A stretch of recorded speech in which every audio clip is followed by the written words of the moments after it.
Berdasarkan teori, generasi para sosiolog Amerika Serikat membagi manusia menjadi sejumlah generasi.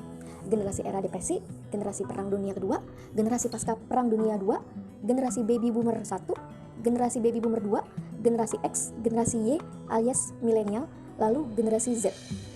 Pembagian ini biasanya berdasarkan rentang tahun kelahiran. Namun, rentang tahun didefinisikan berbeda-beda menurut sejumlah pakar, tapi tak terlalu jauh. Definisi rentang umur generasi Z, misalnya, ia bermacam-macam. Terlepas perbedaan tahun tersebut, mereka semua sepakat kalau generasi Z adalah orang-orang yang lahir di generasi internet, yaitu generasi yang sudah menikmati keajaiban teknologi usai kelahiran internet. Sejauh ini, generasi Z dikenal sebagai karakter yang lebih tidak fokus dari milenial, tapi lebih serba bisa, lebih individual, lebih global, dan pemikiran mereka lebih terbuka, lebih cepat terjun ke dunia kerja, lebih wirausahawan, dan tentu saja lebih ramah teknologi. Kedekatan generasi ini dengan teknologi sekaligus membuktikan bahwa masa depan sektor tersebut akan semakin cerah di tangan mereka. Menurut survei Nielsen, generasi Z sudah mempengaruhi perputaran ekonomi dunia sebagai 62% konsumen pembeli produk elektronik. Ini dipengaruhi oleh kehidupan mereka yang sudah serba terkoneksi dengan internet.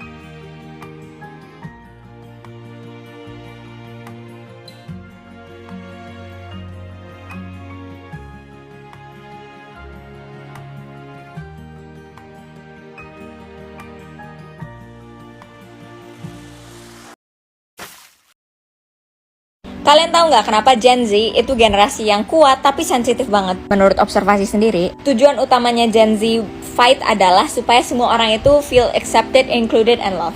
Dan biasanya banyak ditemukan itu ngebela-belain kaum minoritas. Intensinya mah baik sekali dan bisa diterima sebenarnya. Cuma kadang-kadang yang bikin orang jadi kayak ngerasa kesel sama Gen Z adalah malah jadi galakan kita gitu loh seakan-akan. Contohnya, misalnya ada orang yang menyampaikan pendapatnya dia, tapi pendapatnya masih cenderung konservatif. Tapi Gen Z malah ngata-ngatain, kok lu gak open-minded sih, pemikiran lu kok kayak masih kudet banget apa segala macam gitu-gitu. Padahal menurut gue, pemikiran konservatif pun sebenarnya valid-valid juga. Makanya pesan untuk Gen Z termasuk untuk gue juga, berkobar-kobar boleh, on fire boleh, be educated boleh banget, bahkan harus. Tapi kita juga harus pinter dalam cara menyampaikan, jangan sampai malah jadi disrespectful. Kan bukan itu yang pengen kita tujukan.